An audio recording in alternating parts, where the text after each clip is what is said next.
Good morning दोस्तों। आज मैं स्टार्ट करने जा रही हूँ माइटोकॉन्ड्रिया। माइटोकॉन्ड्रिया क्या है और इसके बारे में हम अधिक जानकारी लेंगे। इसकी खोज किसने की ये सब जानेंगे और ये किस तरह काम करता है कोशिका में ये भी हम जानेंगे।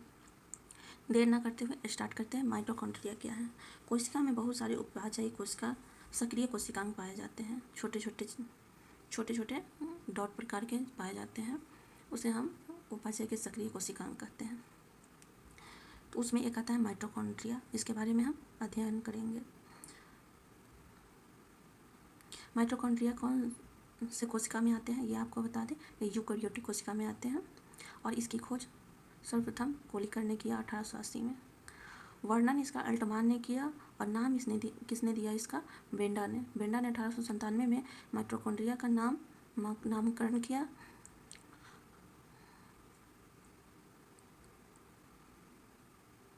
बता दें आपको माइटोकॉन्ड्रिया कहाँ नहीं पाए जाते हैं। तो बैक्टीरिया तथा नील हरे शैवाल में ये नहीं पाया जाता है। आपको दिख रहा होगा, इसमें मैंने नोट्स में बना दिया। बैक्टीरिया तथा नील हरे शैवाल में ये नहीं पाए जाते हैं। इसके में प्रोटीन कितना % होता है, 65 से 75%। फास्फोलिपिड जो एक इसमें प्रोटीन होता है 25% होता है। इसमें RNA भी पाए जाते हैं और DNA का भी कुछ भाग पाया जाता है। जैसा आपको फिगर में आपको सब पता होगा, दिख रहा होगा। ये जो डॉट आकार के हैं इसको FO पोर्शन कहते हैं। FO पोर्शन, इसको ये जो डॉट है इसके जो हेड भाग है उसको F1 पोर्शन बोलते हैं और यहाँ पे जो डॉट है उसको मैट्रिक्स बोलते हैं। ये माइटोकॉन्ड्रिया के भाग है। इसमें ये DNA पाया जाता है और यहाँ पे देखिए ये इंटर मेम्ब्रेन है, ये आउटर मेम्ब्रेन है। फिर यहाँ पे राइबोसोम दिखाया गया है। ये जो बाहरी भाग होता है ये इसको क्रिस्टा बोलते हैं। और ये जो भाग है इसको आउटर मेम्ब्रेन बोलते हैं।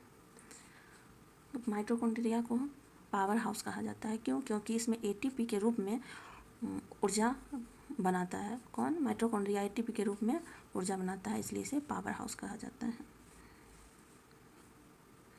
और आपको बता दें क्रिप्स चक्र जो होता है माइटोकॉन्ड्रिया में होता है। क्रिप्स चक्र प्रक्रिया इसके मैट्रिक्स में होती है। मैट्रिक्स में दिखा दिए आपको कहाँ पे पाया जाता है और इसी में क्रिप्स चक्र प्रक्रिया पाई जाती है होती है। ऑक्सीजन के इलेक्ट्रॉन अभिगमन तंत्र एवं फास्फोरिलीकरण की प्रक्रिया माइटोकॉन्ड्रिया के F1 पोर्शन में होता है। तो आपको बता दें फास्फोरिलीकरण जो होता है माइटोकॉन्ड्रिया के F1 पोर्शन में होता है। यहाँ तक आपका क्लियर हो गया होगा। आगे चलते हैं, गोल्जी काय के बारे में जानेंगे। गोल्जी काय क्या है? गोल्जी काय को सब कोशिका का सबसे बड़ा कोशिकांग बोलते हैं। इसकी खोज कैमिलो गोल्जी ने 1898 में किया। इसे लाइकोकॉन्ड्रिया भी कहते हैं। ये जो होते हैं ये नील हरे शैवाल और जीवाणु माइकोप्लाज्मा को छोड़कर सभी जीवधारियों कोशिकाओं में ये पाए जाते हैं। पौधों में गोल्जी काय को डिक्टोयोसियम भी कहते हैं। मुख्य कार्य इसका विभिन्न पदार्थ का इसका कार्य क्या है वो हम देख लेते हैं। मुख्य कार्य है इसका एंजाइम का स्रावन करना। इसे ट्रैफिक पुलिस की संज्ञा भी प्रदान किया गया है, ये नाम दिया गया है। नेक्स्ट चलते हैं, अंतःप्रदविक जलिका क्या होता है। अंतःप्रदविक जलिका की खोज किसने किया था? KR पोर्टर ने 1945 में किया था। ये स्तनधारियों के लाल मतलब रेड रुधिर कणिकाएँ जो होते हैं रेड सेल उसमें पाया जाता है। ये स्तनधारियों के लाल रुधिर कणिकाओं की कोशिकाओं को छोड़कर साधारणतः सभी सुकेंद्रीय कोशिकाओं में पाई जाती है। जीवाणु और नील हरे शैवाल में इसका अभाव होता है। जीवाणु और नील हरे शैवाल में अंतःप्रदविक जलिका नहीं पाए जाते। इतना हमको याद रखना है। फिर हमने क्वेश्चन करवा रहे हैं जितना भी पढ़ाए हैं उसका तो आपको बताना होगा। माइटोकॉन्ड्रिया की खोज किसने किया था? तो कोलिकर ने किया था। नेक्स्ट क्वेश्चन है, ऑक्सीजन के ऑक्सीकरण के क्रिप्स चक्र की प्रक्रिया माइटोकॉन्ड्रिया में कहाँ संपन्न होती है? एग्जाम में पूछेगा तो आपको बताना होगा। और जैसा कि हम बता चुके हैं मैट्रिक्स में होती है। एक पॉइंट आपको याद रखना होगा। ऑक्सीकरण के इलेक्ट्रॉन अभितंत्र और फास्फोरिलीकरण की प्रक्रिया माइटोकॉन्ड्रिया के किस भाग में संपन्न होती है? तो यह ऑक्सोसोम या F1 कण में होती है। जो फिगर में मैंने बताया है उसे आप एक बार देखिएगा। नेक्स्ट क्वेश्चन है,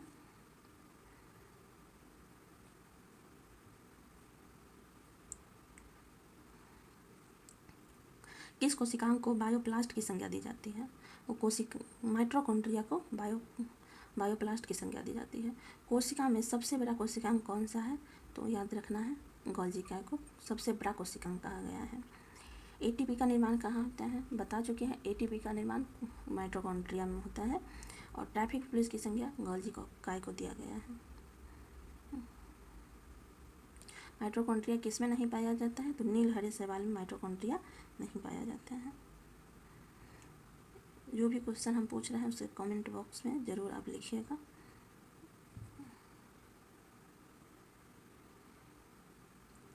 नेक्स्ट क्वेश्चन है, कौन सा जंतु है जिसमें प्रकाश संश्लेषण की क्रिया संपन्न होती है? यूग्लिना जो है वो जंतु भी है और पौधे भी है। ये दोनों तरह से काम करते हैं।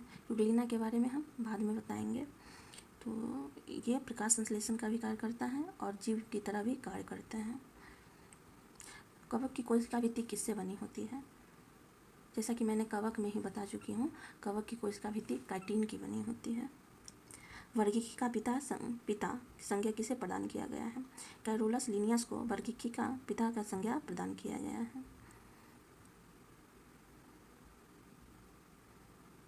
वर्गीकरण की सबसे छोटी इकाई को क्या बोलते हैं? तो स्पेसीज बोलते हैं, यानी जाति बोलते हैं। ये सब मैं पिछले क्लास में बता चुकी हूँ, कृपया रिवीजन कीजिएगा और पिछले क्लास को देखिएगा। फिर हम नेक्स्ट क्लास में फिर हम मिलेंगे। तब तक के लिए धन्यवाद।